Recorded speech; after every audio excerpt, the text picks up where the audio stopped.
This episode is brought to you by Athletic Greens. I get asked all the time what I would take if I could only take one supplement. The answer is invariably Athletic Greens. I view it as all-in-one nutritional insurance. I recommended it, in fact, in the 4-Hour Body. This is more than 10 years ago, and I did not get paid to do so. With approximately 75 vitamins, minerals, and whole food sourced ingredients, you'd be very hard-pressed to find a more nutrient-dense and comprehensive formula on the market. It has multivitamins, multi-mineral greens complex, probiotics and prebiotics for gut health, an immunity formula, digestive enzymes, adaptogens, and much more. I usually take it once or twice a day just to make sure I've covered my bases if I missed anything I'm not aware of. Of course, I focus on nutrient-dense meals to begin with. That's the basis. But Athletic Greens makes it easy to get a lot of nutrition when whole foods aren't readily available. From travel packets, I always have them in my bag when I'm zipping around. Right now, Athletic Greens is giving my audience a special offer on top of their all-in-one formula, which is a free vitamin D supplement and 5 free travel packs with your first subscription purchase. Many of us are deficient in vitamin D. I've found that true for myself, which is usually produced in our bodies from sun exposure. So, adding a vitamin D supplement to your daily routine is a great option for additional immune support. Support your immunity, gut health, and energy by visiting athleticgreens.com/Tim.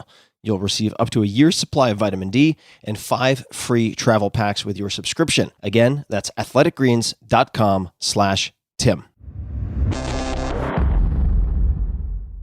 This episode is brought to you by 5 Bullet Friday, my very own email newsletter. It's become one of the most popular email newsletters in the world with millions of subscribers, and it's super, super simple. It does not clog up your inbox. Every Friday, I send out 5 bullet points, super short, of the coolest things I've found that week, which sometimes includes apps, books, documentaries, supplements, gadgets, new self-experiments, hacks, tricks, and all sorts of weird stuff that I dig up from around the world.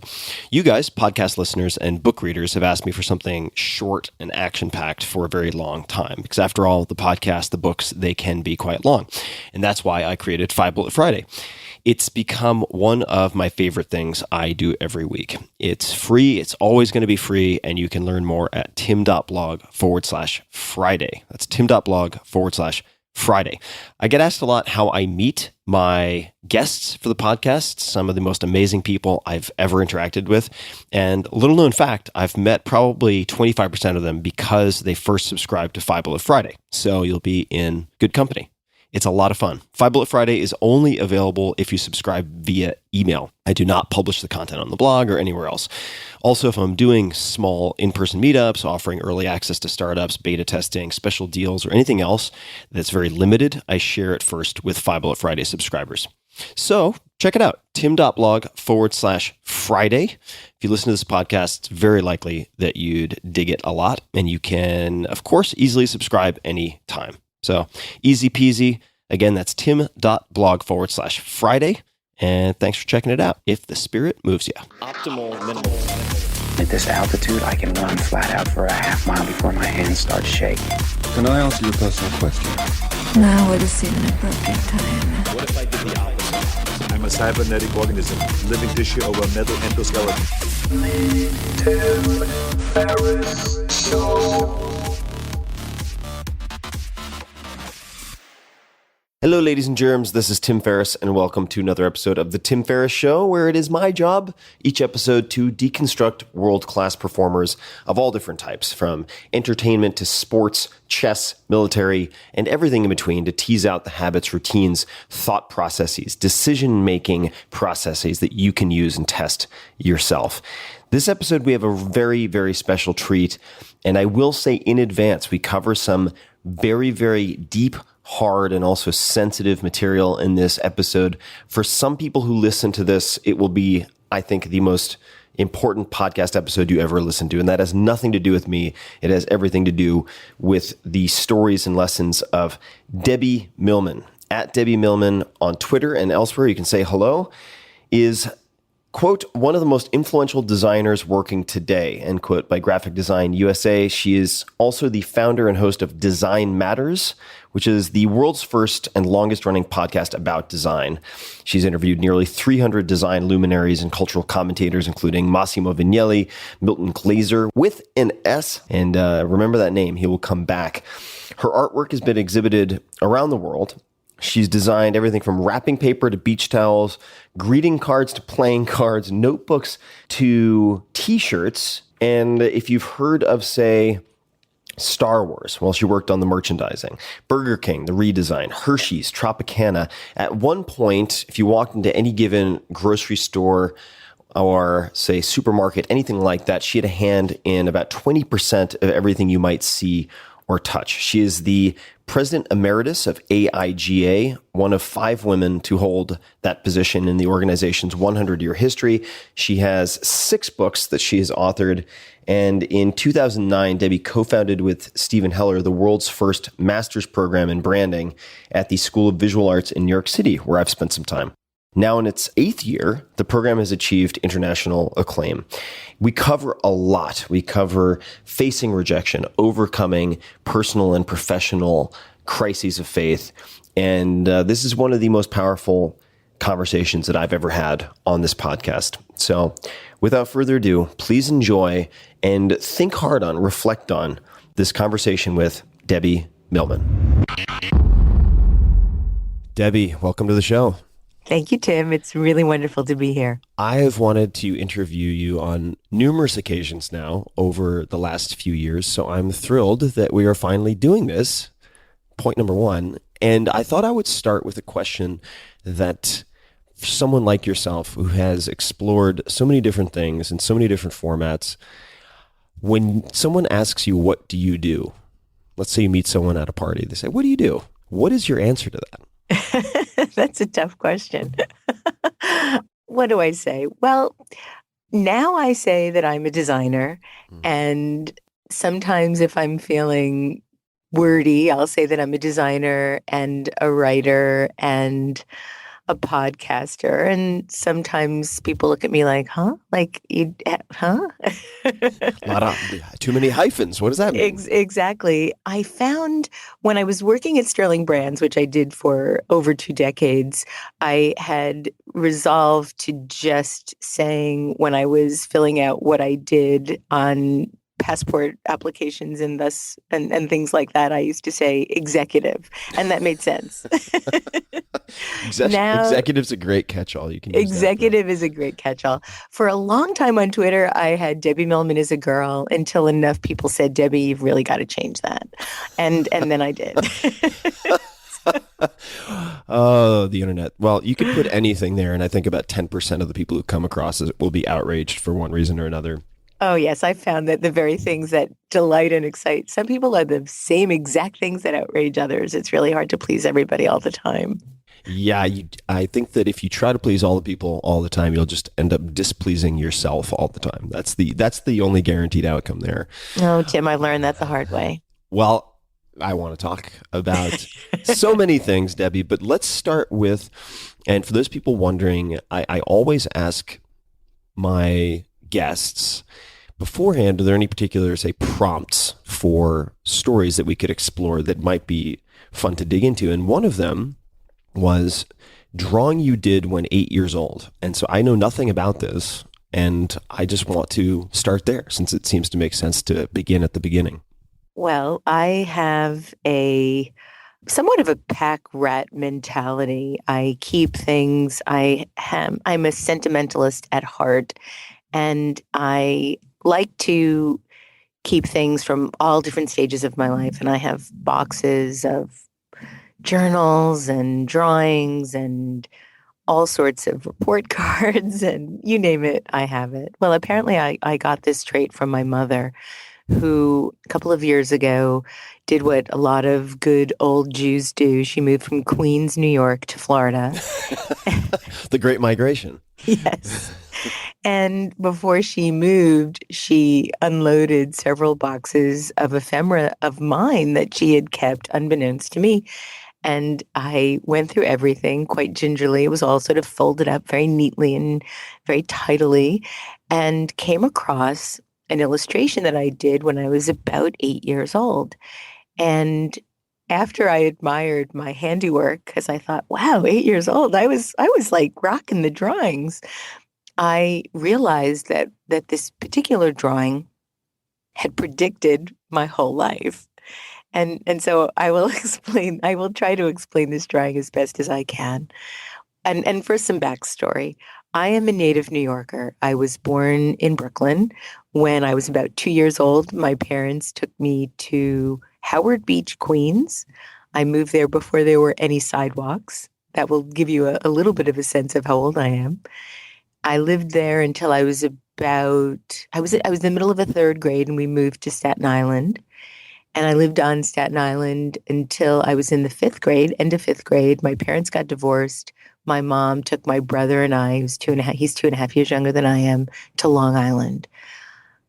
My childhood was spent in almost all of the boroughs except Manhattan.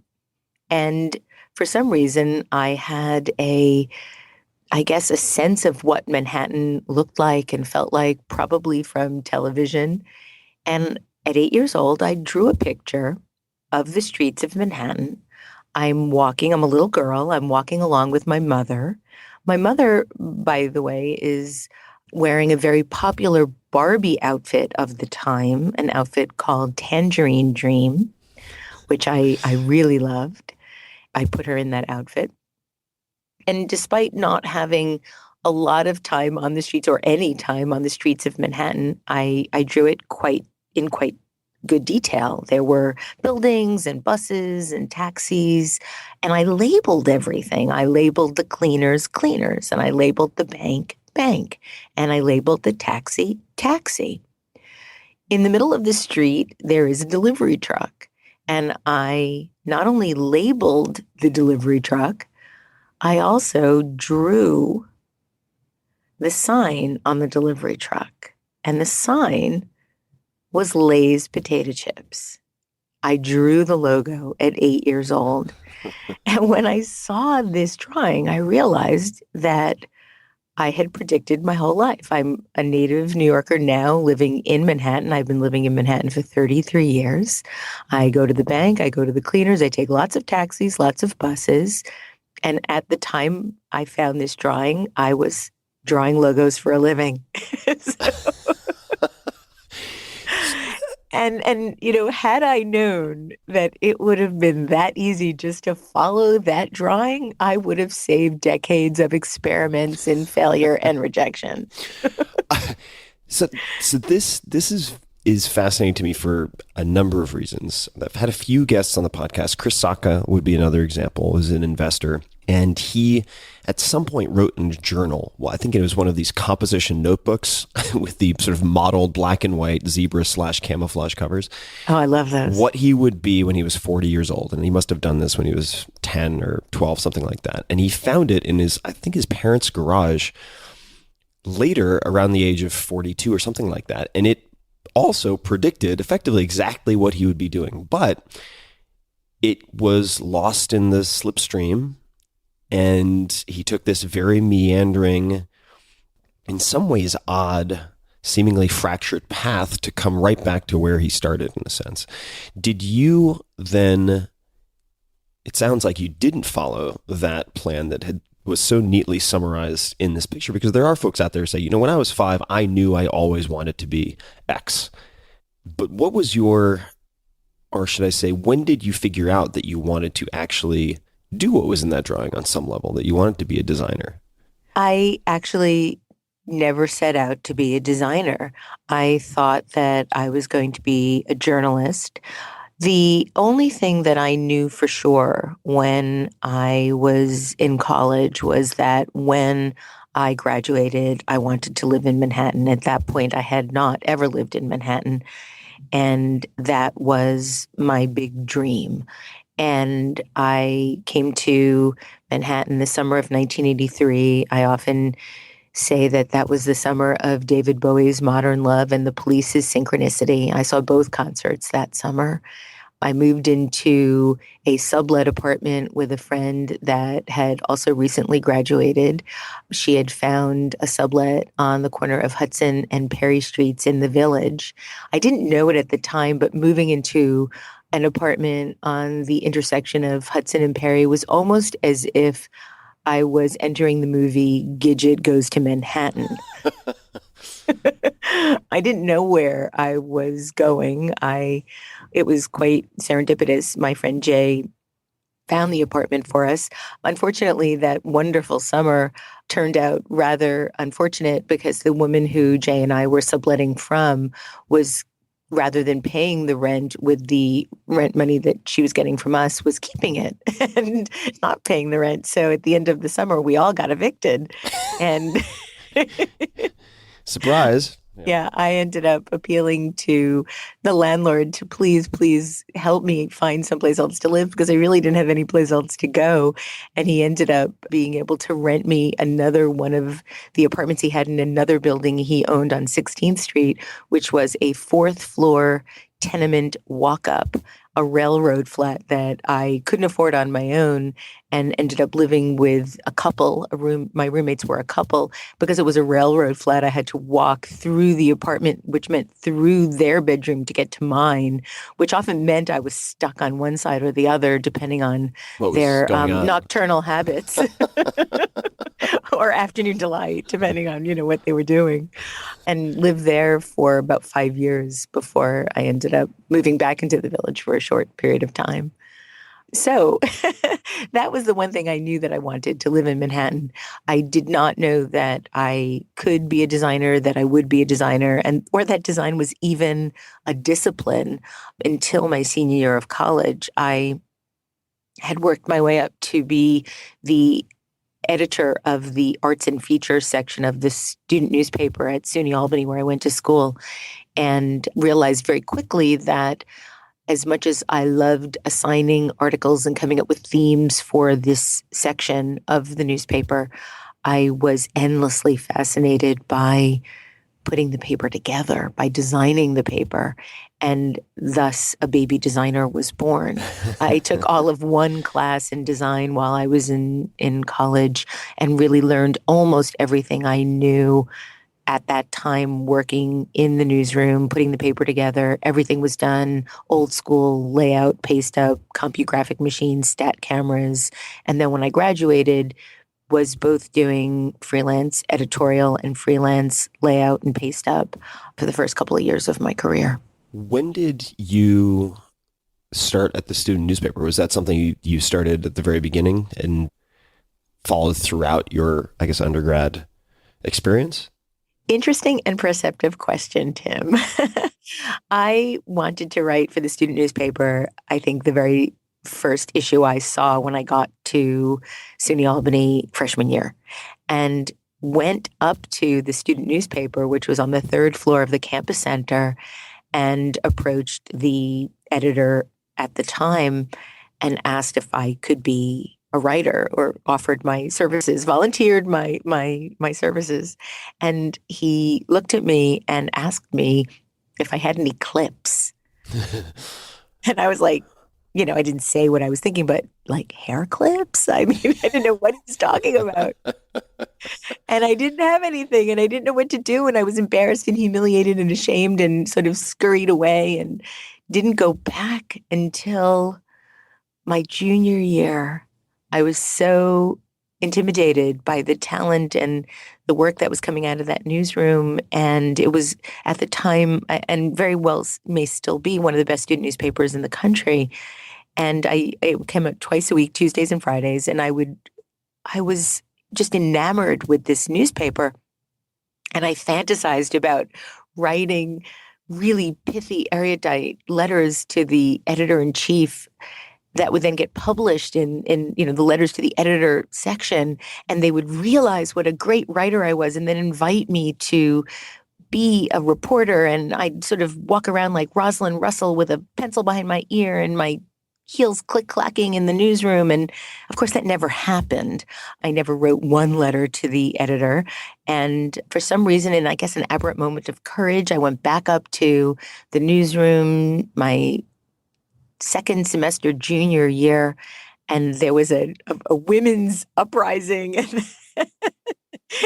in front of the student health food store, and they were like, "Could you go cover that?" And I was like, "Yeah, absolutely." And I went and did it, and that was how I started writing for the paper. I then wrote a piece about an exhibit in the art center, and by the end of my second semester junior year, only because I think no one else would take it. I was offered the job of being editor of the arts and features section and began that summer. That senior year in college was one of the most exciting and best years of my life, in that for the first time ever, I felt like I had purpose.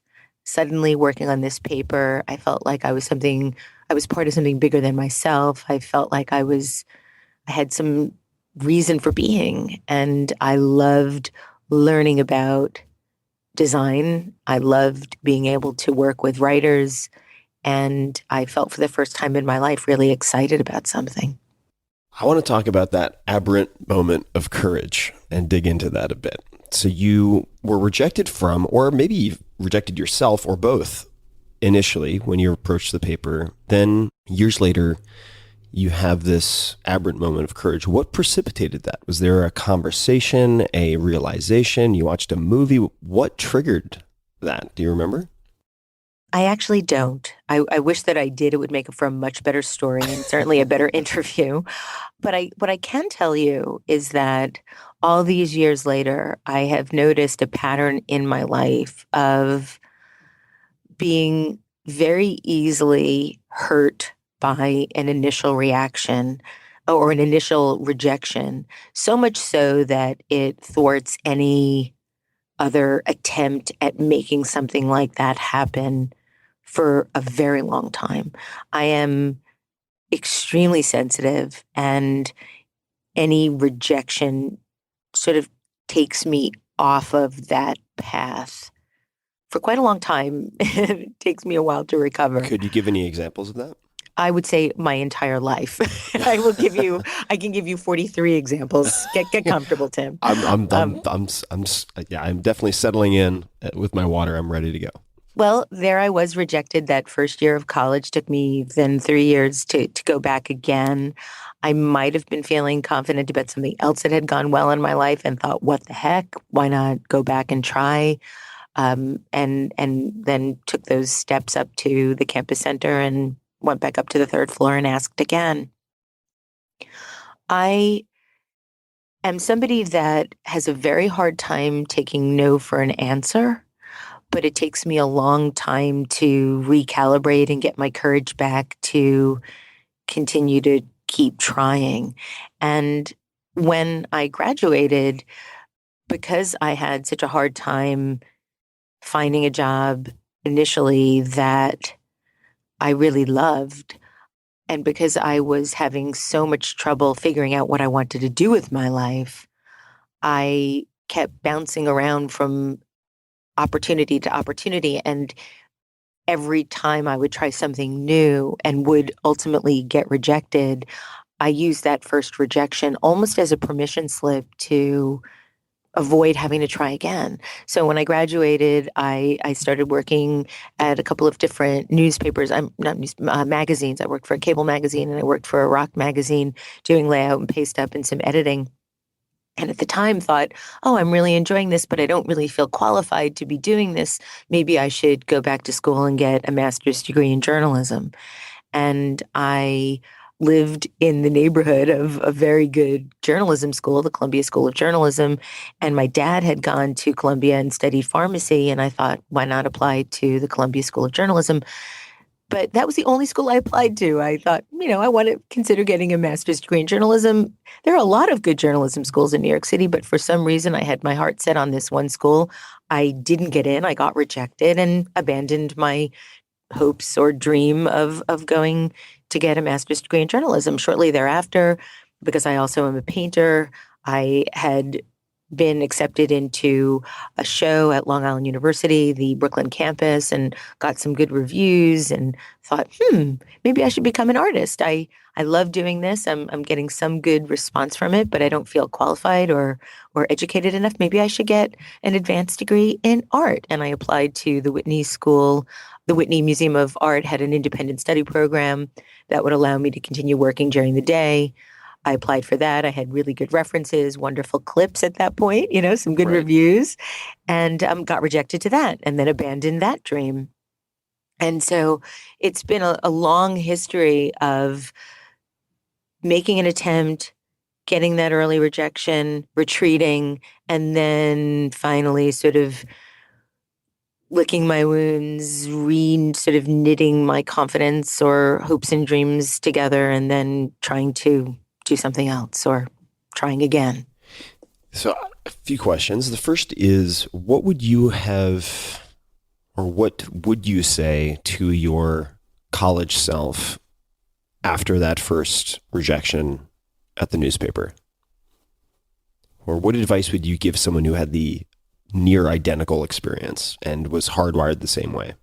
It's an interesting question, Tim, because I have the benefit of hindsight. And looking back on those years, yes, I certainly could have tried again sooner and maybe had more of a runway to experiment and grow and learn in that newsroom and in that environment. But I also think that those years in between learning and growing in other ways contributed to my ability to then, when appointed the editor of the arts and features section, I somehow had a lot more to pull from. And maybe this is my own sort of synthesizing happiness or calibrating to my own set point, or looking back and thinking, well, it all sort of worked out, so why give somebody advice that I wouldn't have necessarily taken at that point? What I would say is, don't accept the first rejection ever. Give yourself options. The timeliness of those options, or the timeliness of those retries, do at your own pace. You're not in competition with anybody but yourself.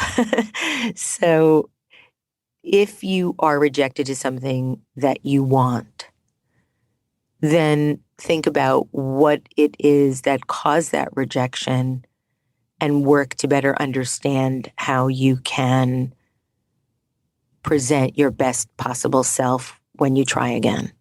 And your clips mention, where you're like, clips, hair clips, reminded me of a story I heard when I was a student. So you work with a lot of students, and we're going to come back to that. Oh, Tim, can I add one more thing? Of course. I'm sorry. But this is an interesting. You can add many things, please. So one thing that I haven't shared about this particular story is that the young man that rejected me that first year is somebody that I then befriended in that experience of working at the paper that junior year. And I graduated in 1983. It is now 2017. And I have been friends with that man. His name is Robert Edelstein. I have been friends with him ever since. So just because somebody rejects you doesn't mean that they don't like you. First of all, he didn't even reject me. He asked me for a very reasonable. He asked me for something very reasonable. He asked me for some examples of my writing. I was so intimidated and was so embarrassed by not knowing exactly what he meant, and the fact that I didn't have anything other than some things from high school, which I didn't feel were appropriate, that I was the one that rejected myself in many ways. One of the interesting things that I've found is, and Rob is not the only person that I can point to as being somebody that initially provided some sort of obstacle or roadblock that was a reasonable one. And then ultimately I befriended, and we are now lifelong friends. He didn't even remember rejecting me that freshman year, and is mortified now by the notion that he might have done anything to hurt my feelings. So one of the other things that I would suggest that people consider if they believe they are being rejected is consider what the perception from the other person doing the rejection or the supposed rejection might be. And that sense of empathy might be really helpful in understanding where you're coming from and what you're bringing to that specific example or that specific experience.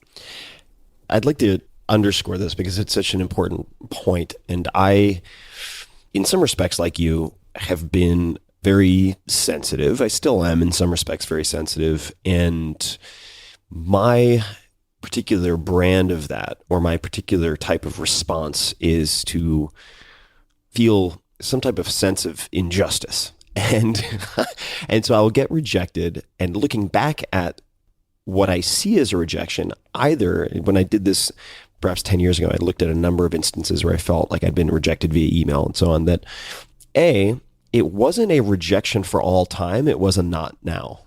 It was a very temporary impossibility due to logistics. And I took that as a no, not ever, and felt very hurt by that and didn't try a second time in many cases. Absolutely. So number one, no may just mean no, not right now. And you can even clarify that, right? You can ask that as a clarifying question.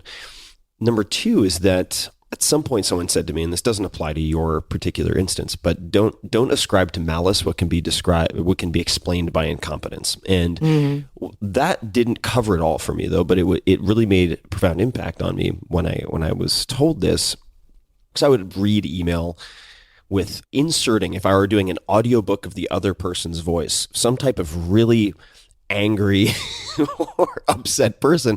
And 9 times out of 10, that wasn't the tone at all. It was just, I was misreading it.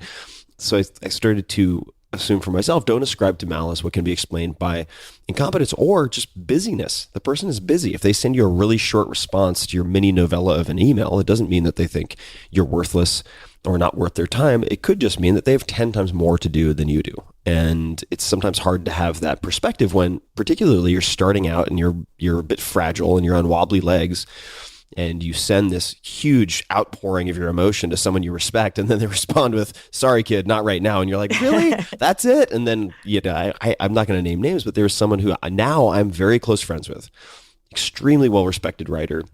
And I got one of these one-line responses in 2005 or 6 when I sent an early manuscript of the 4-Hour Workweek to this person via email. And the response was effectively, thanks, but sorry, don't have time to read this right now. No, dear Tim, no signature, just one line. And I felt so slighted by this that I held this subconscious grudge for years. And now we're really good friends. And the whole thing is ludicrous in retrospect. One thing that I find about human nature is that ambiguity is always perceived negatively. So there might be nothing in that one-line email that would be in any way disparaging or insulting or anything. But because we as humans perceive ambiguity negatively, we tend to read into things that aren't there in a way that makes us feel bad. But I also think that a lot of that, for me, comes from having a very sort of fragile center and not necessarily thinking that they are specifically upset with me because of something that I've done, but just because everything that I do is sort of bad. They're just cognizant of that. So it's not something specific, it's just something all encompassing. And so that's been something I've been struggling to overcome over the decades. So I have a few questions about how you came to find your niche, or the first time you clicked into place, so to speak, doing something that resembles what you ended up doing up to this point. But before I get to that, just to put a button in the anecdote related to clips. So you mentioned clips, hair clips. I was told this story by a professor in college about Nantucket nectars when it was just getting started. And there were, I believe, 2 guys who were really faking it until they made it in a lot of respects. And at one point they were meeting with this distributor because they'd been selling these concoctions via boats in Nantucket, from boat to boat to boat. And they wanted to go into retail. And they met with this, it was either a retailer or a distributor, but it was early on. And they were really nervous. And the muckety-muck they were meeting with, at least in their eyes, said, do you have a lot of POS materials? And they looked at each other like, oh shit. And they said, oh, POS, we're all about POS. And he's like, good, good, good. And then they walked out. They're like, what the hell is POS? Point of sale, which, of course, you know plenty about. But I wanted to before we get to when you sort of first clicked into your niche and how that happened, you mentioned knowing that you wanted to be in Manhattan. And I've been thinking a lot about the components of, and this is a dangerous word sometimes, but happiness. And that oftentimes we think of let's say the journalist W's, right? The interrogatives, the why, the what, the where, and so on of happiness. And I think humans tend to at least put why at the top, then maybe what somewhere lower, and then where is often an afterthought. But I've started to believe that the where is much more critical than we give it credit for, and that you can actually start there. So I've thought about this a lot for myself, but really how important the geography can be, because it determines in large measure who you're surrounded with all the time and what you're surrounded with all the time. But I guess that's more of an observation than a question. But how do you, if you think about that, how do you think about sort of the components of happiness or well-being for yourself? That's a big, big question, Tim. Oh, yeah. Well, there's sort of two parts to the question, I think. And the first is this notion of New York sort of being the place that I wanted to be. And what I told myself at that time, and then ultimately how that leads to happiness or fulfillment. And one of the things that I struggled with when I first moved to Manhattan, or when I first graduated, really was, what was I going to be? What was I going to do? I didn't have a lot of money. I didn't have any network. And I certainly didn't have any type of connection to any inns for apartments or jobs or anything like that. And I wanted very badly to be in Manhattan. That was something that I knew for sure. In thinking about what I wanted with my life, I knew that I wanted to do something creative. One of my big hopes and dreams at that time was to work at Condé Nast, and I did apply, and I did get a call back, and I got rejected and then never tried again. Another example of that. But one of the more high altitude aspirations was either being an artist or being a writer. So being more of a fine artist and not a commercial artist. But at the time, I did not think that my chances of success at that would either be possible, and certainly, if it were possible, not fast. And because I wanted to live in New York City, because I wanted to live in Manhattan, I felt that I needed to be able to get a job that would pay my rent. And because I didn't want to be a waitress, and because I didn't want to be a bartender, I needed to make some type of reasonable income in order to pay that rent. And so I have been telling myself for decades now that I decided that I needed to work as a designer because I needed to have some sort of income that would give me some sense of self-sufficiency. Self-sufficiency has been enormously important to me. And I've said that for years and years and years, and that being safe and secure and being able to manage the course of my own life, having financial stability, was something that was a bit of a lead gene for me in making the decisions that I did. And back in that summer of David Bowie and the Police, I remember coming home from a club one night, and I was on the corner of Bleecker Street and 6th Avenue, and it suddenly occurred to me that I had to make a decision. And the decision was, what was I going to do? And I realized that if I wanted to be an artist or a writer, that I would likely have to take some type of job that would not necessarily be able to safeguard what I considered to be my financial future.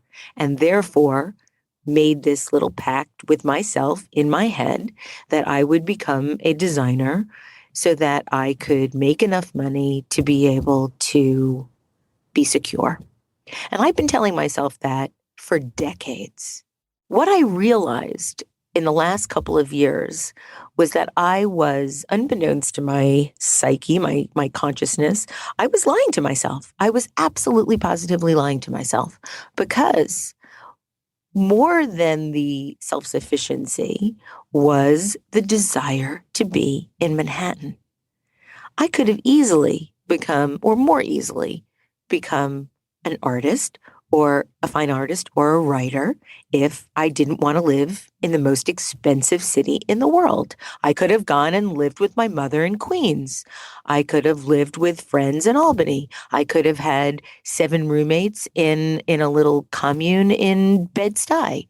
There would have been any number of things that I could have done if my lead gene had been artistic purity. But no, I told myself that it was because of X, Y, and Z. But really, what it was the most important thing to me at that point in my life was being in Manhattan. And I lived in a 4th floor tenement walk-up. I had to walk through somebody else's bedroom to get to mine. I was living on a floor with people that were constantly, the other tenants in the building were locking each other out. It was an elderly couple and they were always fighting. There were a whole family of pigeons living on the fire escape outside of my window in my bedroom, which was so decrepit I couldn't even open the window in the summertime, and there was no air conditioning in this apartment. I mean, the conditions that I lived in were deplorable, but yet that was the most important thing to me. So when I talk to people now about what do they want to do when they first graduate, I ask them to think about, what is the one most important thing to you? What is the one most important thing to you? Because if it is truly the one most important thing to you, you will likely do whatever it takes to get it. And the most important thing to me was not being a writer, and it was not being an artist. It was living in Manhattan, and I did whatever it took and lived in whatever conditions that I needed to in order to make that happen. I think that's a really important realization. Oh, definitely. And so you've, by hook or crook, you're living in Manhattan. And yes. So that is the outcome, in part, of all of these decisions and the lead gene, as you put it. Where does the need for stability, security, or the desire for that come from? Well, I do think that it's certainly in Maslow's hierarchy of needs a really important one. Yeah. For me, it takes on, I think, an extra level of significance in that I grew up in a really, really challenging environment. So my parents got divorced when I was very young. I was about 8 years old. And I had a very, very complicated relationship with my father. My father died last year unexpectedly. My father, sort of in my daughter eyes, was brilliant, charismatic. He was an incredibly well-spoken man. He was also extremely turbulent. He had a lot of anger issues. And over the course of our lives together, I had 5 different experiences with him where he rejected me and decided that he didn't want me in his life. And so one of those periods was about 9 years. So we had a very, very turbulent relationship. When my parents got divorced, I told myself at the time that I was really happy about that because I was so scared of his anger and so scared of the anger that they had for each other. About a year after my parents got divorced, my mother married again, and she married a man who was physically and sexually abusive to me, physically abusive to my brother, and also sexually abusive to his to one of his 2 biological daughters, and was and severely beat us for 4 years.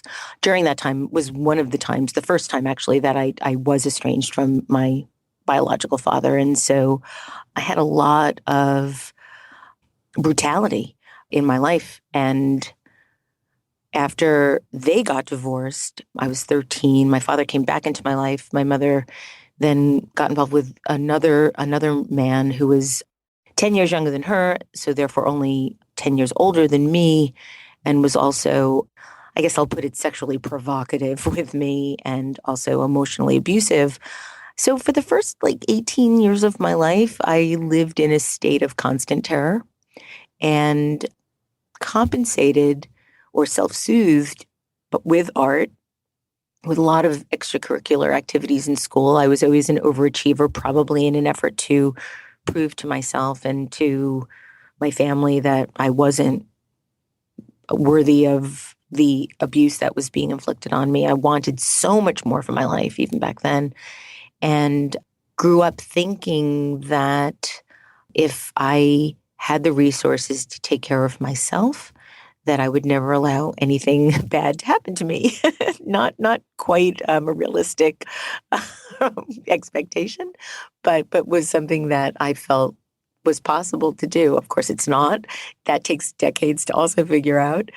But at that time, I wanted very badly to be able to live in my own home, to be able to take care of myself, and to be in a position where I would never be vulnerable again, sort of Scarlett O'Hara. I'm never going to go hungry again. Yeah, it doesn't always work out that way, but it was definitely the journey that I've been on. Well, thank you for sharing that. I had no idea. And it's not something I talk about a lot, mostly because I've had an enormous amount of shame about it. And that's a very normal thing. And I still do. And it's still very, very hard for me to share these types of things. But I do think it's important that people do see that there is hope for a better life, even when you are the victim of these types of situations. I've spent a lot of time working on better integrating those experiences into my life in a way to not only understand what happened, why it happened, what the aftermath then caused, but also how I can use that empathy and that understanding to try to help the world. And that's a lot of the reason that I've started to do the work that I do with Mariska Hargitay and the Joyful Heart Foundation, which is a foundation that Mariska started after she started working on Law and Order SVU. Shortly after she started working on that television program, she started to receive a lot of letters from people that the very victims she was trying to find justice for on the television show, and realized that this is way more than a television show. This is a huge opportunity to make a difference in our culture. And shortly thereafter started the Joyful Heart Foundation, which is an organization to help eradicate domestic violence, sexual assault, and child abuse. And I've been working with Mariska and Miley Zambuto, the CEO of the foundation, now for the last 5 years. And this work, I believe, the branding work that I've been able to do with them, taking into all the expertise I've had in repositioning and branding some of the biggest CPG companies in the world, and now dovetailing that with my own background, really, truly makes me feel like my whole life makes sense, Tim. That's beautiful.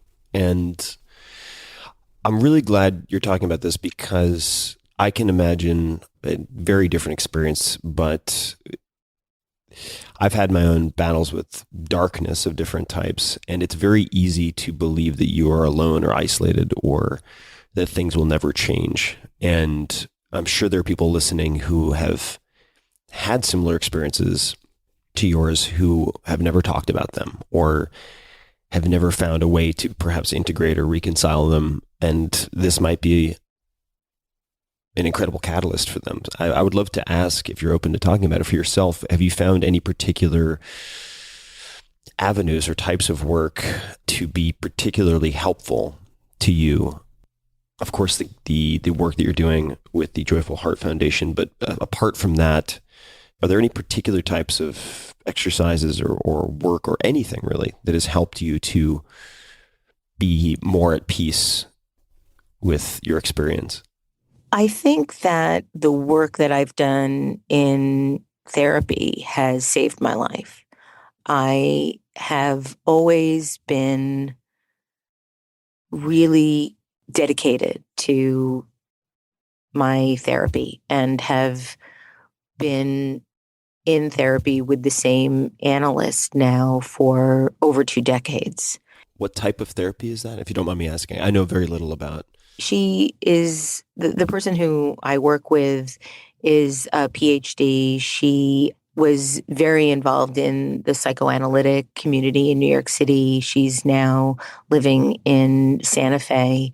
I think that it's a combination of a number of different philosophies and theories, probably at its foundation, psychoanalysis, but certainly with quite a lot of variations. It's talk therapy.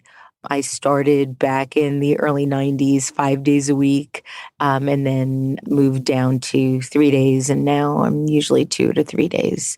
And it is enormously helpful to help me try to make sense of these experiences that I've had. For anybody that is either in the midst of experiencing them or experiencing the aftermath, there are a lot of resources. One of the things that I experienced when I was in the midst of these experiences was a sense of profound aloneness. The experiences that I had, the worst experiences I had, were in the 70s. And at the time, the topic wasn't one that was as understood. I didn't know what was happening to me. I thought I was the only person in the world that this was happening to because it seemed so surreal and unnatural and punishing. It didn't occur to me that this was pervasive, that this was a cultural epidemic. And I was told at the time by the perpetrator that if I told anybody that he had the resources to hurt my brother and my mother, that he would kill them. Horrible. And I believed that. I was a little girl. I believed that. And I was protecting them. And I didn't know that I had any other resources. None. And didn't even tell my mother until after they got divorced. Because, Tim, I didn't want to be the reason. I didn't want to be blamed. And I also didn't think anybody would believe me. And I didn't want my mother and my brother to be harmed. It wasn't until I was much older that I realized that this was pervasive. And so for anybody that is listening, if you feel alone, know that you're not. You can go to the Joyful Heart Foundation, thejoyfulheartfoundation.org, and there are resources and phone numbers. You can also go to nomore.org, which is another organization that I've helped. And there are resources and people that are there to help and listen and get you out of the situation that you are in. Thank you for that. To insert some levity, I'm not sure how to segue from here, but I will. Well, let's talk about some of the really, really important things that people are doing now to not only eradicate this type of violence, but also to change the world. One of the other things that Joyful Heart is doing that I am so proud of is ending the backlog. There are hundreds of thousands of rape kits that are not being investigated, that are sitting in shelves in police departments all over the country. And so the Joyful Heart Foundation, along with Vice President Joe Biden, has been very involved in getting funding to help analyze those rape kits to be able to analyze the DNA and get serial rapists off the streets and get justice for the victims of those crimes. So that's a really, really important thing that they're doing, and something that I feel can ultimately change not only the sort of rape culture that we're living in, but also the blaming of victims. So we can change culture by doing this work together. And it's something I'm super proud of. And to those people listening, all of these resources that are being mentioned throughout this episode will be in the show notes. So you can certainly find links to nomore.org, the Joyful Heart Foundation, and so on at 4hourworkweek.com/podcast, all spelled out. Debbie, I'd love to ask you to shift gears just a little bit, or perhaps a lot. The Speak Up story. That's one of my favorite stories. All right. I will let you run with it. I would love for you to share. Okay. So I want to start this story by letting people know that this was something that while it was happening, I thought was the worst professional experience of my life. And it's turned out to be the most important and life-affirming of my life. So let me tell you a little bit about the Speak Up story. So the year is 2003, and the time in the world was quite different than it is now. So we were online, but we weren't quite online in the way that we are now. I think YouTube was just beginning. It was a video sharing site more than anything. We were online, but we were playing games and we were ordering from the J. Crew catalog. I don't know if people remember when the J. Crew catalog went online, people's heads exploded. You could buy things online and they could be shipped to you and you don't have to leave the house. Oh my God, that's so amazing. And we were playing games and we were emailing and reading the news. And there were forums where people would congregate, but they tended to be more niche forums and not so much mainstream cultural forums. Prior to that, leading up to that time in my life, I had joined Sterling Brands in 1995. And this was one of the first moments of that click that you had mentioned earlier, where suddenly, without even realizing it, I had joined a firm where I was hired to help grow the business via the acquisition of new clients in branding. And the job was one of the first times in my life where I was almost effortlessly successful.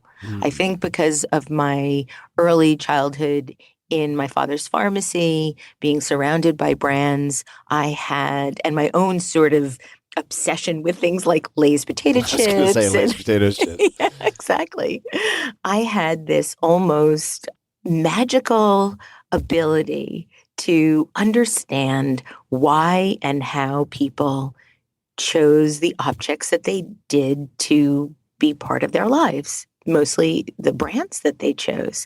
So I started working at Sterling Brands and had this heretofore unbelievable level of success financially. And I really enjoyed it.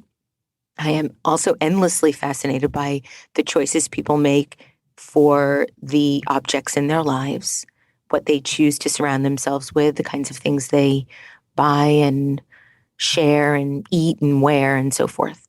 And in as much as I loved what I was doing and in as much as I was relishing the level of success that in my early 30s I was finally getting, I also was still sort of longing for that artistic, creative sort of part of my life that I felt was deeply missing. At that point, what department were you working in? I was working in marketing and sales. Got it. So, and I wasn't at that time doing very much design work. I was doing some work freelance. I had been appointed the off-air creative director at Hot 97, which is a whole other sort of story to share at some point. But I was working to develop the identity and the graphics for the first ever hip hop radio station, which happened to be in New York and was called Hot 97. That was the only thing that I was doing on the side. I started working at Sterling Brands and was longing for a design community and was longing for a feeling of being part of something bigger than I was on my own, but something that was much more creative and had no commercial implications. And I found the AIGA, the American Institute of Graphic Arts, and they had a special interest group within AIGA called the Brand Experience Center. And I was so excited. I thought, oh my God, this is the Venn diagram of my life. I can do branding, and they have designers, and all these famous designers are on the board, and I could meet them, and I could be part of this great community. And so I went and I volunteered and I became a member of AIGA, and I was working with this brand experience group, and I loved it, and I was appointed to the board, and I felt really, really part of something. And the board term was, I think, 2 years. And at the end of the term, if we wanted to be on the board again, we all had to reapply.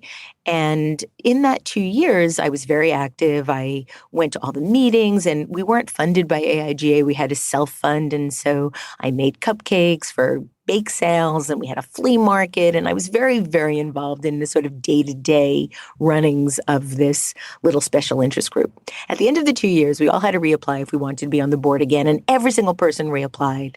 And every single person was appointed on the board again, except me. Oh. I was rejected. Oh. I was rejected. Oh, you set me up with the cupcakes. God, I Oh my know. God. I know. They were really good cupcakes and brownies. And I was devastated. I was just devastated. And Rick Raffay, who was then the executive director, he had been aware of how much I wanted to be in AIGA and how much I wanted to do and my aspirations.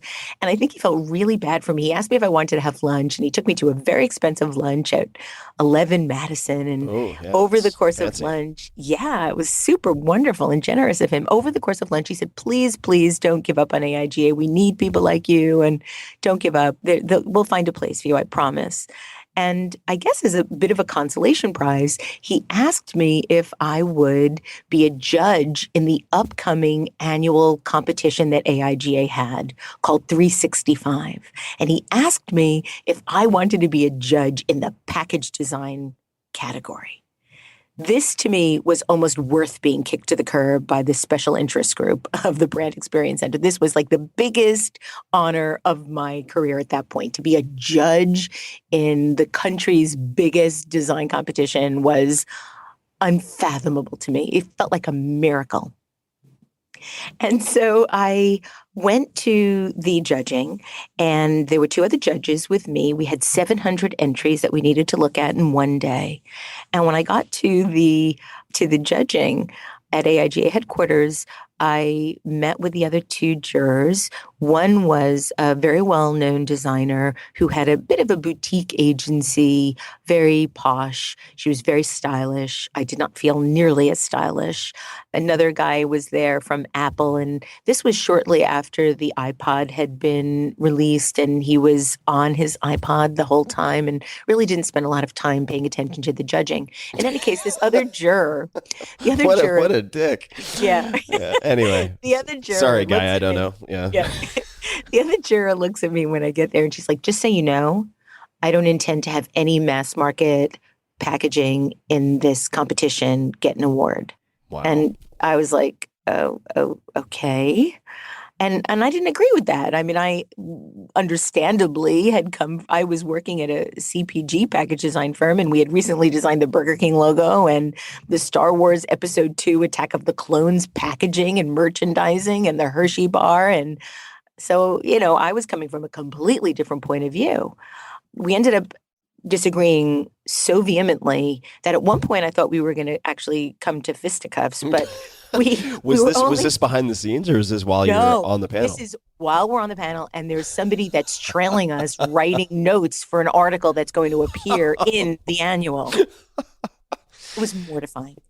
In any case, we were only able to agree, I think, on 7 things that would go into the competition journal, which is not a way to encourage future applicants to apply for the competition.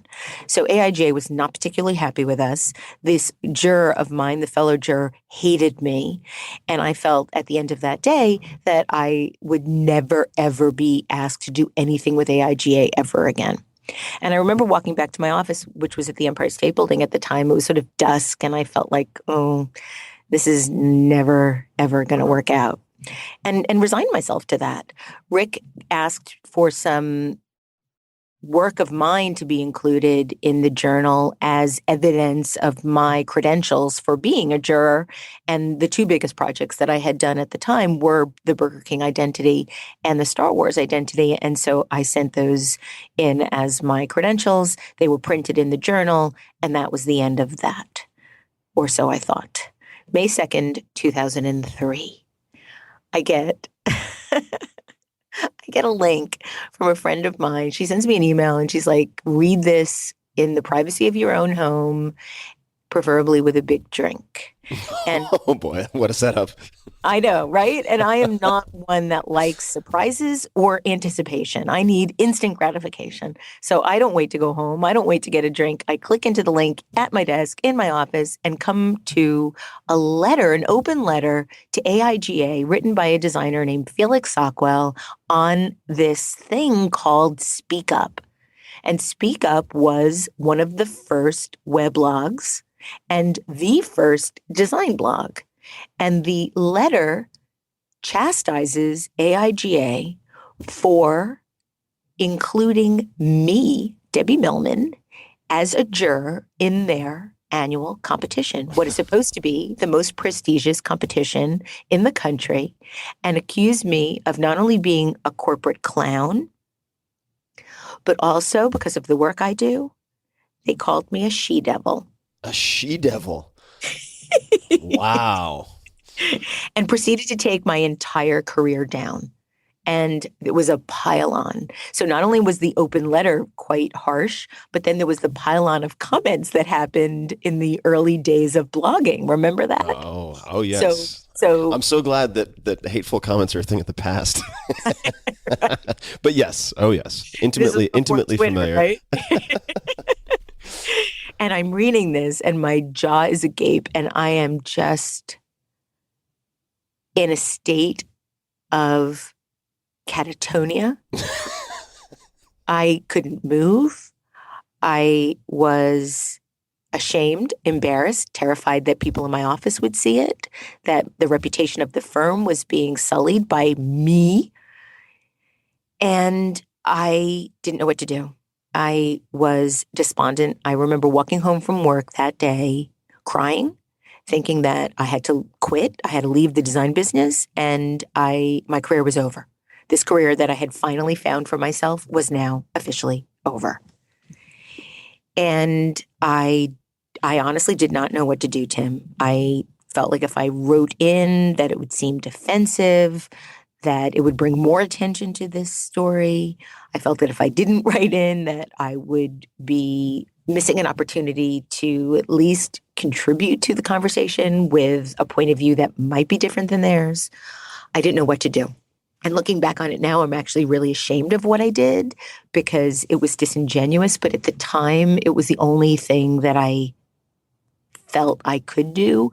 And so a few days after the story broke and the comments piled in, I contributed. And my first comment was, and you're not going to approve of this. And Oh, we'll see. We'll see.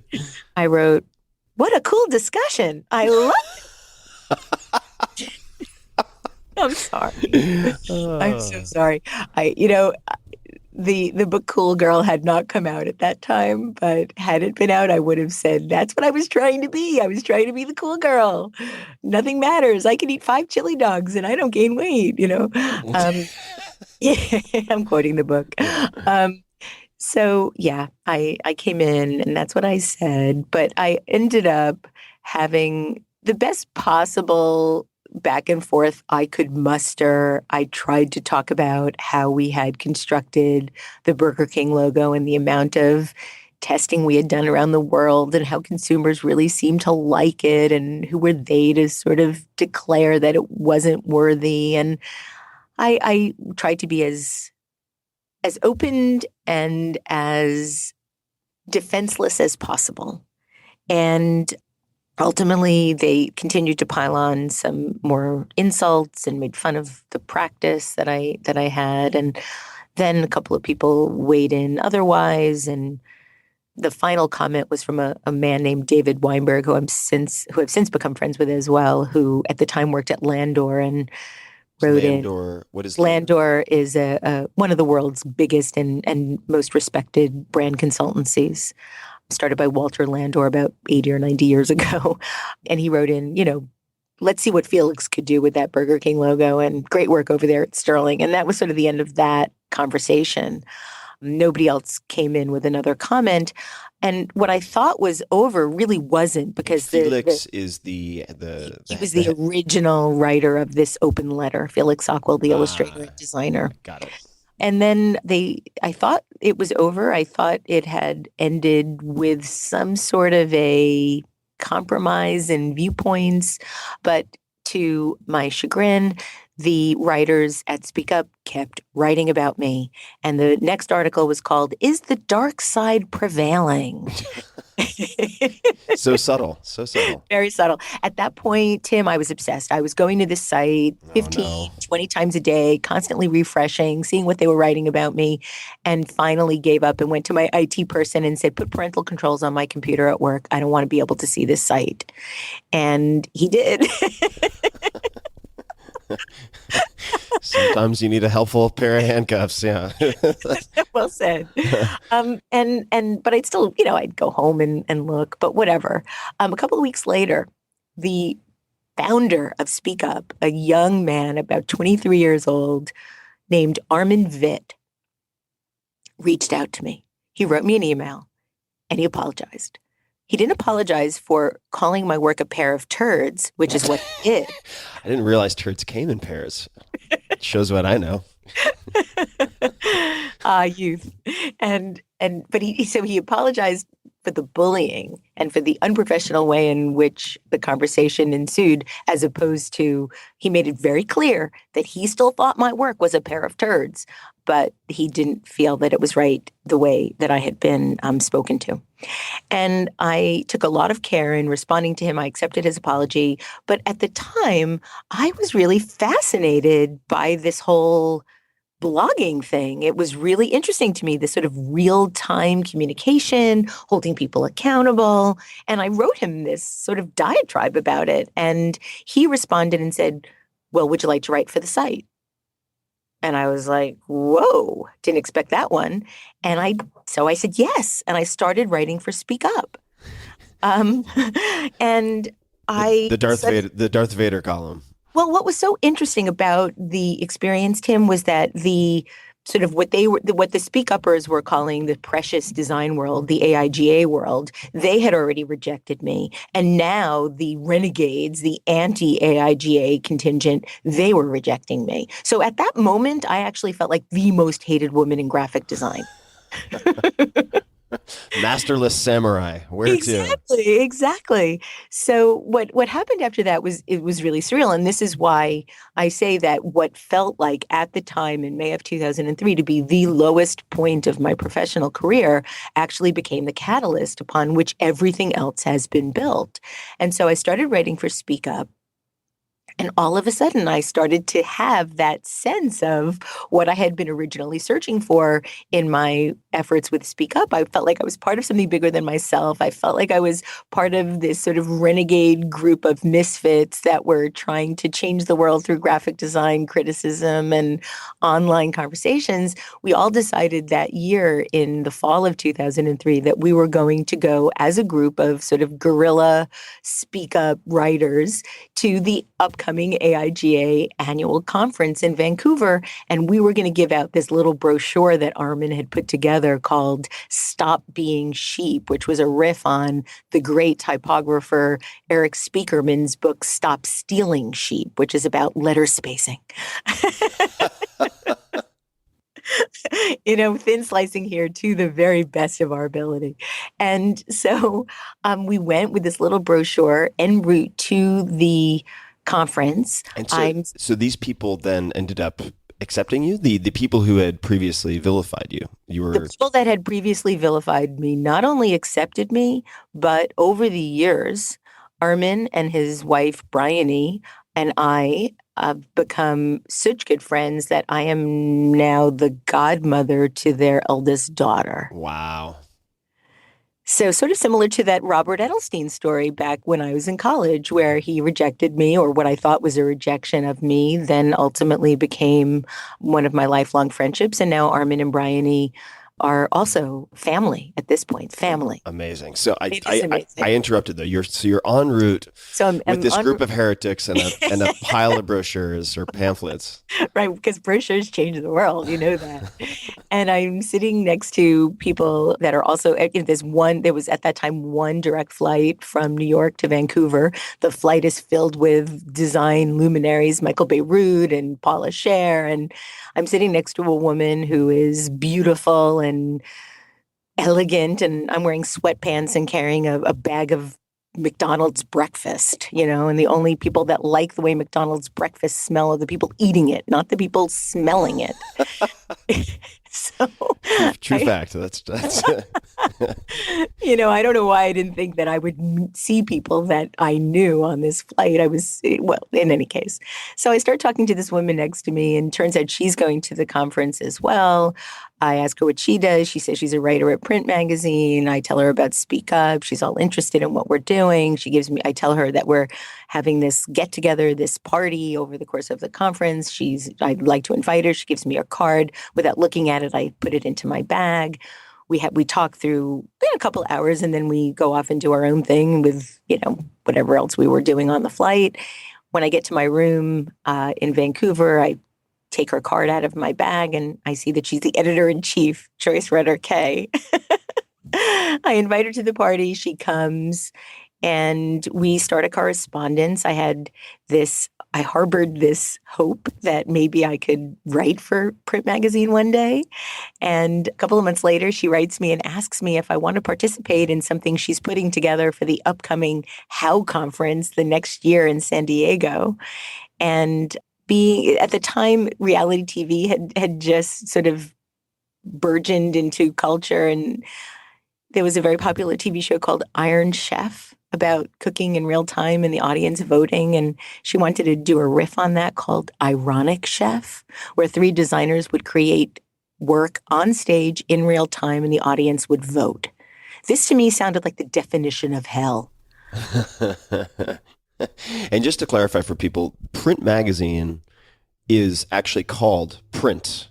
It is called magazine. It's not magazine. Right. It is called Print Magazine. It's the oldest it's the oldest graphic design magazine in the country. It's 75 years old.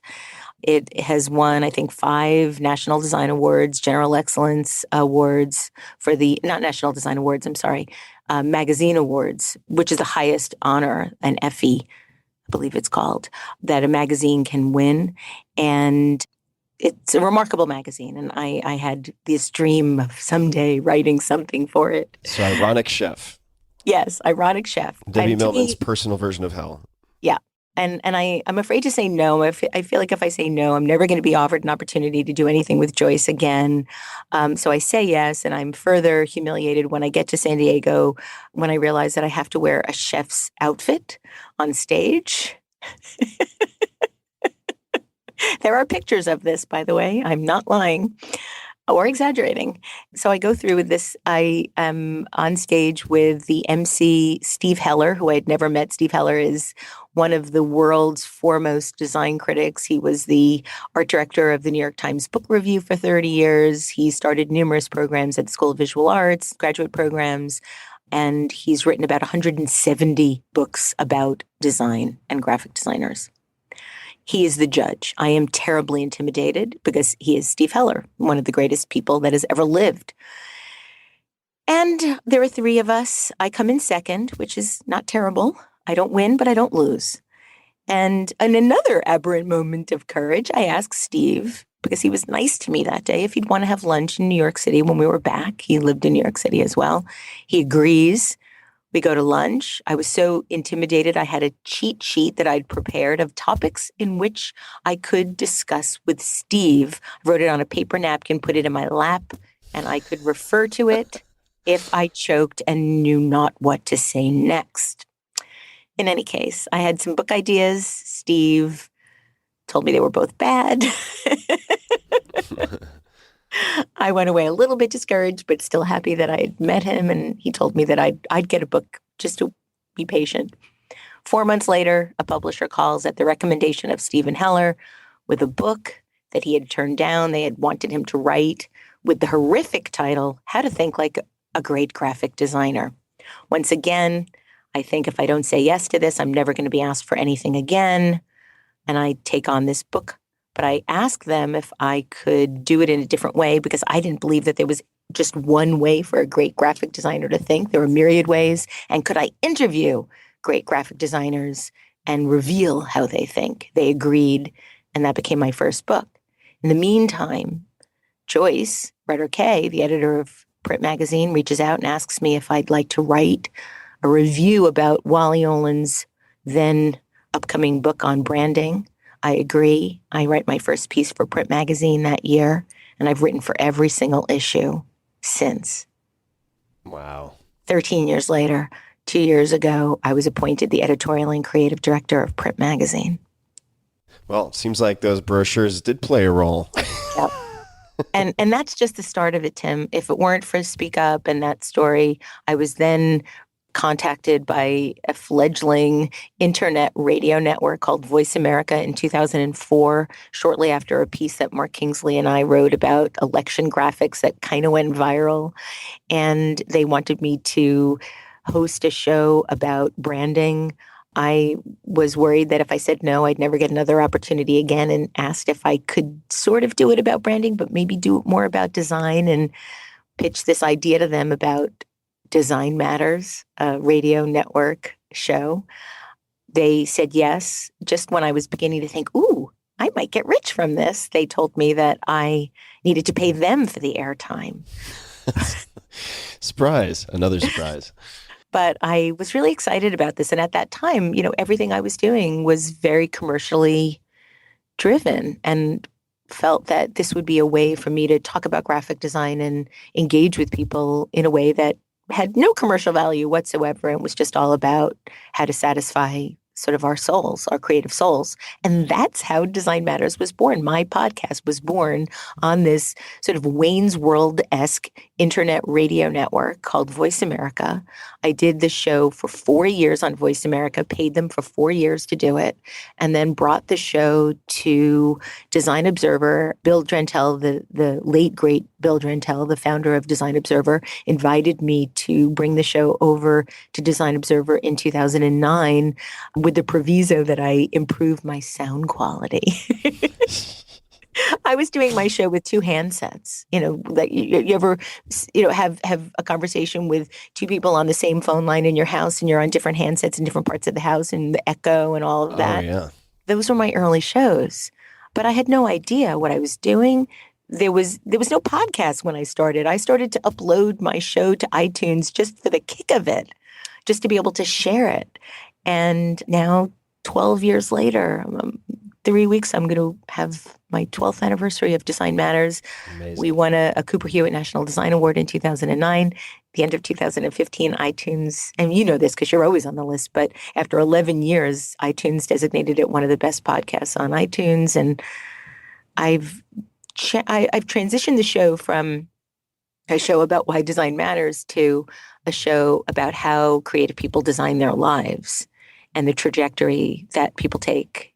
Even from this conversation, you can probably tell how interested I am in how people make their lives, the choices that they make and how they live. And what they dream about and what they become. And so that's the direction that the show has taken. And I'm about to approach my 300th episode. Congratulations. That's a huge milestone. And you being interested in the way that you are and with the intensity that you are interested, I think is very well reflected in the episodes themselves. And we've spent some time in your studio. Yes. And it was one of the most lovely and engaging conversations I've ever had in interview format. It was such a relaxed and fun experience for me, which is not the norm, as you know. I certainly recommend everyone check out Design Matters, but I want to talk about some of your decisions, and specifically, we could talk for 20 hours, but I want to talk about a name that I had not heard in my life until very recently, Milton Glaser. And yes. as you'd mentioned, you'd done, I guess, brand makeovers or branding for Burger King, Star Wars. I think you Hershey's, Tropicana, I think was Yes, yes, and Tropicana. tell me if I'm getting this wrong, but at one point, if you walked into any grocery store, supermarket, etc., you had a hand in, say, 20% of everything that you saw, something like that. Isn't that crazy? It's yes. nuts. Yes, I mean, it is. that's mind blowing when you consider the number of different products, right? The SKUs. And for people who are wondering what CPG is, consumer packaged goods. And so at some point, your hand was involved in just an incredible array and plenitude of different products. How did Milton Glaser enter the scene? And could you describe for people who he is? Milton Glaser is the elder statesman of the design world and is the world's certainly one of, if not the greatest living graphic designer. He's in his 80s. He is responsible for the I Heart New York logo. He did that iconic Bob Dylan poster of Bob Dylan in profile with the streams of colorful hair. He is one of the founders of New York Magazine. The list goes on and on. He's had more impact and created some of the most memorable, well-known and iconic brands and identities in the world. My relationship with Milton really began when I took a class of his at the School of Visual Arts, a summer intensive in the summer of 2005. I had already interviewed him for Design Matters, but it was over the phone. And while I cherish that interview, it was one of my very, very early interviews. So I'm still, I'm somewhat gun shy to send people to listen to that one because it's so early in my journey as a podcaster. But in any case, I took this class with him, and that class, it's interesting about how we started the show talking about my 8-year-old drawing and you talking about your friend who had written this essay that then predicted his life.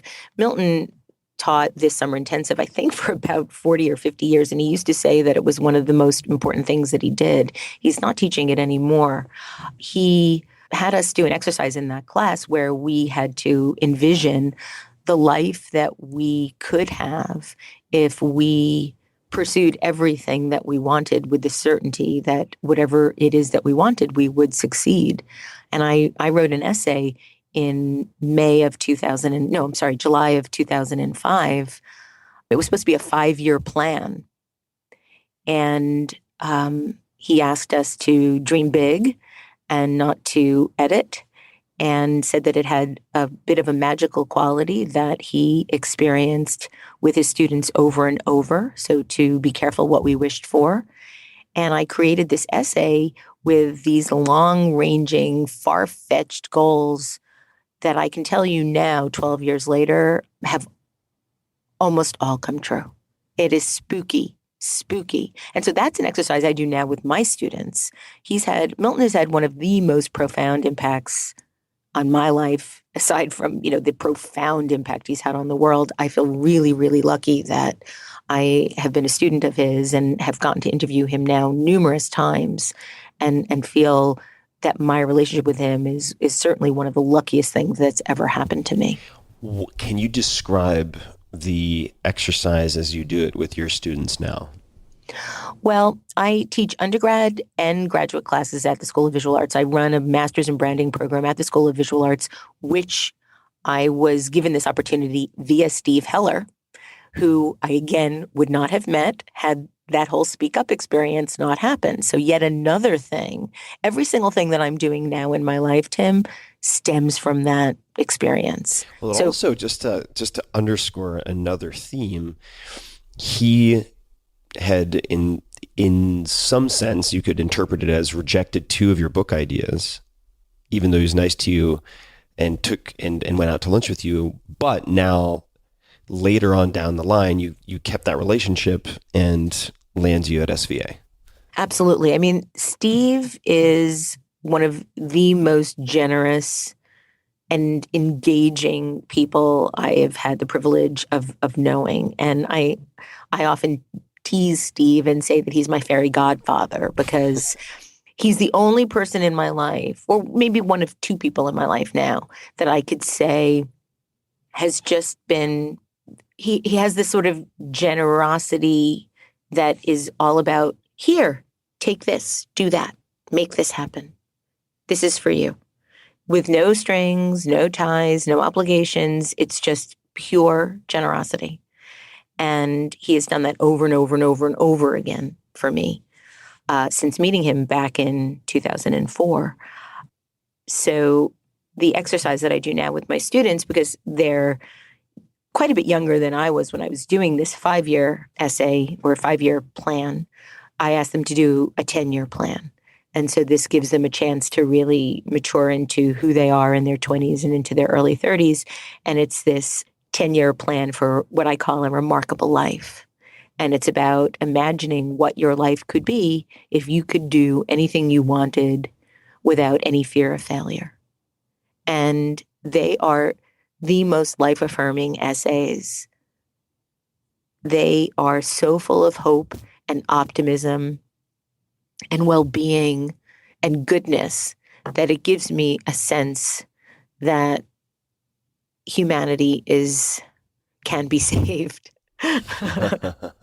And so I've borrowed that exercise from Milton and now use that both in my graduate program and the undergraduate classes that I teach.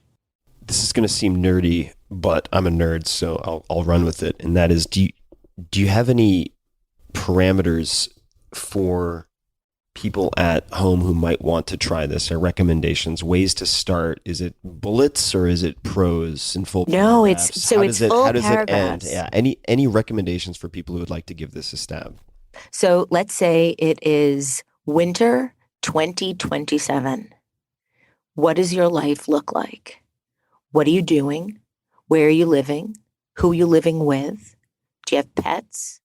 What kind of house are you in? Is it an apartment? Are you in the city? Or are you in the country?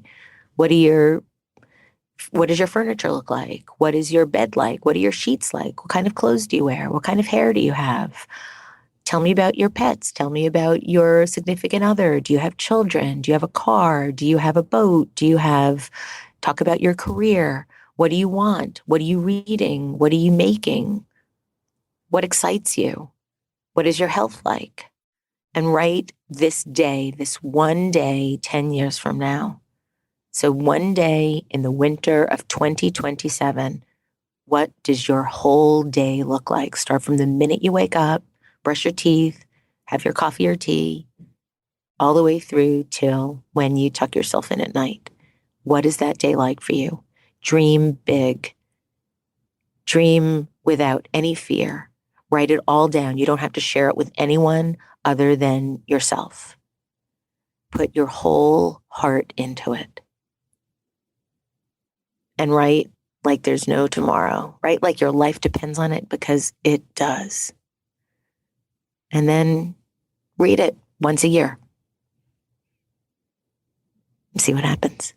It's magic. I It's love it. magic, Tim. It Love is a this. I love this exercise. I magical need to do this. exercise. I'm not Yes. asking for some Yeah. hypothetical listener. Listeners, I love you guys, but this is also for me. It is astounding. And I do this now with all of my students. And I can't begin to tell you how many letters I get from students from 10 years ago that are like, Debbie, it all came true. How did this happen? And I am so thrilled that these things can make a difference. And this goes back to the earlier part of our conversation about my own fears about what I could or would or should become. And the idea that at that same time in my life, that intersection on Bleecker Street and 6th Avenue, peering deep into my future and not knowing that anything was possible for me, to give somebody at that same stage in their life, or any stage really, but particularly at that vulnerable stage when you are so worried about what you can or can't become, to give somebody that sliver of a dream, of a hope that this could happen, and have them declare what they want, I think is a remarkable exercise. That's why I call it your 10-year plan for a remarkable life. How long was your essay?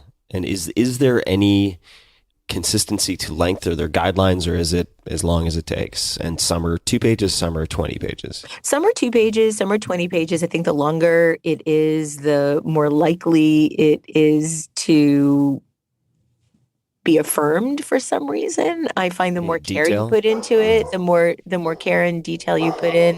Oops, sorry. Doggy. That's Doggy. Yeah, that's my Molly. Sorry, she's excited about this exercise. Please continue. Yeah, clearly. I think that the more care you put into it, the more success you'll have coming out of it. Mine was, I wrote it in a journal that I was keeping at the time. So it was about 5 by 7, and it was probably about 10 handwritten, big handwriting. I had big handwriting, 10 big handwriting pages. And it was the whole day. And then, because I was really excited about it and because I love lists, I made a list of everything that I wanted to come true. Well, I tell you, I think that might be a good place to wrap up this part 1, which I think we may have more conversations in us. I have so many questions I'd still like to ask, but I think that is a given people have a primacy and recency bias. I want them to remember this exercise as one of the actionable recommendations that they can certainly explore from this interview. And there's so much, but let me ask before I let you go, I'll ask where people can find you and so on, learn more about your work. But before that, is there any parting piece of advice or recommendation, question, anything that you'd like listeners to carry with them when they stop listening to this? Well, let's see. I recently went through a pretty major transition in my life. And it was something that I had to make a pretty big decision about.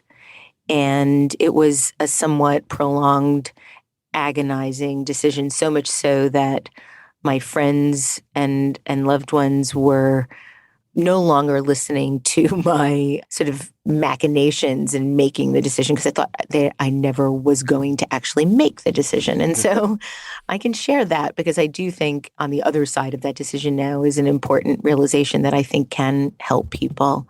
I've had a full-time job since I graduated college. And for the last 22 years, I was working at a branding consultancy, as I mentioned, called Sterling Brands, and had been very lucky to be able to sell the company that I was a part of and ultimately a partner in after about 13 years of working there. So in 2008, the two partners that I had, the man that originally hired me, Simon Williams, and then Austin McGee, who was the third partner to come in after me, we sold our company to Omnicom. And at the time, I had been offered this opportunity with Steve Heller to start the Masters in Branding program at the School of Visual Arts, and organized my time so that my day job at Sterling Brands wouldn't be impacted by what I was going to be doing at SVA, which was made possible by starting my branding program as an evening program. So I had 2 full-time jobs, a day job at Sterling and my night job at SVA. And most people thought that I would go through my earnout at Sterling and then leave and transition to working at SVA and doing all of the personal projects that I had been talking for so long about doing. So the 5 years happened and we had a really wonderful, successful earnout. So there was no excuse, Tim, for me to continue on this same path. And it was time to make that change. And the last thing I wanted was to end up like the characters in Revolutionary Road, that remarkable book where people talk about making these changes their whole lives and then never, ever do. But I became terrified. I became terrified that if I made this change, that I would not have financial stability anymore, that I would not be able to fulfill all of the dreams that I had and would have to confront that. And so 5 years turned into 6 years and 6 years turned into 7 years. And just at a point where I was starting to think about really doing it, sort of like Al Pacino in Godfather 3, I was offered an opportunity to take over as CEO of the company. Simon Williams, the then CEO, was looking to become chairman and needed to appoint a new CEO. And he came to me and asked me if I wanted the job. And here it was. This is the big decision of a life. Do I become the CEO and have this amazing continuation of money and career and security and everything else that is conventionally approved of? Or do I say, no, actually, I am not going to double down. I'm going to live the way in which I have been saying I wanted to, with more freedom and more opportunity to do personal projects and pro bono projects and give back. And I had to decide. And it took me 4 months to decide. Simon Williams finally said to me, Debbie, anything that takes you 4 months to decide probably means you don't want to do it. And it was the hardest decision of my life, but I turned it down. I turned the CEO job down. And then 2 things happened. First of all, one of the things that I realized was that I was in this trapeze. And rather than just let go of the trapeze and do something else, I had every single crook of my body holding on to some other trapeze. And that there was this sense of, if I am not doing enough, I am not worthy. If I am not making enough, I am not worthy. If I'm not producing enough, I am not worthy. And suddenly I had to not just let go of the trapeze, but let go of the entire apparatus. And I have realized now 2 things. One, most people live in a world of scarcity. We think that all we have now is all we will ever have, and if we give something up, we will just have less. What ends up happening is that we don't think about all the possibilities of things that could come up if we give ourselves openings to receive them. And so now, as opposed to having less than what I thought, I have way more because I have all these new things that I'm doing that I never would have thought possible. Second, that hard decisions are only hard when you're in the process of making them. Once you make them, they're not hard anymore. Then it's just life and freedom. And it's an extraordinary experience that I really would like to share with your listeners, with our listeners. It's such an important discussion on many levels. And I want, I think it's worth repeating a few things. And certainly this echoes in my experience as well. One, that agonizing over the decision is often harder than whatever the outcome of the decision will be. And for that matter, if you make, in many cases, not all, but in many cases, if you make a decision and you decide that it's not the right decision for you, you can quit. You can do something else. It's not a permanent sentence necessarily. And also, this is something that I've had to learn and relearn many times in my life, which is, if it's taken you that long to make a decision, you probably don't want to and shouldn't do whatever it is that you're agonizing over with pro and con lists trying to justify in some fashion. And both of those points I think are so important. I also think that if you're waiting for something to feel right before you do it, if you're waiting for a sense of security or confidence, that those things are sort of like being on a hedonistic treadmill. If you think you need enough of this before you do that, when you achieve whatever that is you think you need, you're going to then up the ante, and you're never, ever going to be satisfied with whatever it is you think you need before you do something if it's not something that is real. So if you think, oh, I need this much money before I do this, when you get that much money, then you're going to realize, oh, I actually think I need this much more. And it's just going to be this carrot in front of you that you are that you're agonizing over trying to reach. And then the other thing is, I'm going to quote Danny Shapiro here, the great writer Danny Shapiro. If you're waiting for confidence, and I asked her once about confidence, and she said that confidence is highly, highly overrated, and that most confident people or overly confident people tend to be kind of annoying. And she said what she felt was more important than confidence was courage. And I fully, fully agree. Taking that first step. Confidence really only comes from repeated attempts at doing something successfully. But in order to take that first step, you need courage. And that's much more important than confidence. So for anybody that's waiting for the confidence to show up, take the first step in a moment of courage, even if it's aberrant courage, to come full circle in this conversation. Such good advice. And it reminds me of something that the brother, Kamal Ravikant, of another friend of mine, Naval Ravikant, told me. So Naval is a very, very successful entrepreneur and investor, among other things. Very, very good writer as well, as is his brother Kamal, who just had a novel come out. But Naval said to his brother, if I always did what I was qualified to do, I would be pushing a broom somewhere. Well said. And I thought that was very, very encouraging. Touche. Debbie, I have so much fun every time we get to spend time together. Where can people find out more about you? Where can they learn more about your work? Where would you like people to say hello on social, if that? And I'll put all of this in the show notes for everybody. Sure, absolutely. I'm Debbie Millman on Twitter and Instagram. You can see more about my program at the School of Visual Arts at sva.edu. And DebbieMillman.com, where you can listen to all my podcasts and see my visual essays and my books and so on and so forth. For people who would be novices or new entrants into the world of, say, graphic design, recognizing that your podcast is about a lot more than that, which episode or episodes would you suggest they start with? I would suggest that they start with Chris Ware. He is an extraordinary graphic novelist. It's one of the most favorite episodes that I've ever conducted. How do you spell his last name? W-A-R-E. And from there, some of my favorite episodes over the last year, aside from my episode with you, which I cherish, my episodes with Amanda Palmer, my episode with Alain de Botton, my episode with Krista Tippett, Nico Muhly, the great composer. Those are all episodes in the last year that I'm most proud of. Wonderful. Debbie, you're a rock star. Thank you so much for the time. Thank you. I really appreciate it. And to everybody listening, as always, you can find show notes, links to resources, all sorts of things that we talked about, and maybe more at 4hourworkweek.com/podcast. And until next time, thank you for listening. Hey guys, this is Tim again. Just one more thing before you take off, and that is 5 Bullet Friday.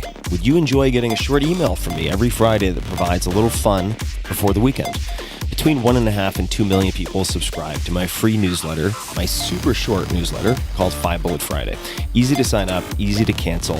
It is basically a half page that I send out every Friday to share the coolest things I've found or discovered or have started exploring over that week. It's kind of like my diary of cool things. It often includes articles I'm reading, books I'm reading, albums perhaps, gadgets, gizmos, all sorts of tech tricks and so on that get sent to me by my friends, including a lot of podcast guests, and these strange esoteric things end up in my field, and then I test them, and then I share them with you. So if that sounds fun, again, it's very short, a little tiny bite of goodness before you head off for the weekend, something to think about. If you'd like to try it out, just go to tim.blog/Friday. Type that into your browser, tim.blog/Friday. Drop in your email, and you'll get the very next one. Thanks for listening. This episode is brought to you by Athletic Greens. I get asked all the time what I would take if I could only take one supplement. The answer is invariably Athletic Greens. I view it as all-in-one nutritional insurance. I recommended it, in fact, in the 4-Hour Body. This is more than 10 years ago, and I did not get paid to do so. With approximately 75 vitamins, minerals, and whole food-sourced ingredients, you'd be very hard-pressed to find a more nutrient-dense and comprehensive formula on the market. It has multivitamins, multi-mineral greens complex, probiotics, and prebiotics for gut health, an immunity formula, digestive enzymes, adaptogens, and much more. I usually take it once or twice a day just to make sure I've covered my bases if I missed anything I'm not aware of. Of course, I focus on nutrient-dense meals to begin with. That's the basis. But Athletic Greens makes it easy to get a lot of nutrition when whole foods aren't readily available. From travel packets, I always have them in my bag when I'm zipping around. Right now, Athletic Greens is giving my audience a special offer on top of their all-in-one formula, which is a free vitamin D supplement and 5 free travel packs with your first subscription purchase. Many of us are deficient in vitamin D. I found that true for myself, which is usually produced in our bodies from sun exposure. So, adding a vitamin D supplement to your daily routine is a great option for additional immune support. Support your immunity, gut health, and energy by visiting athleticgreens.com/Tim. You'll receive up to a year's supply of vitamin D and 5 free travel packs with your subscription. Again, that's athleticgreens.com/Tim.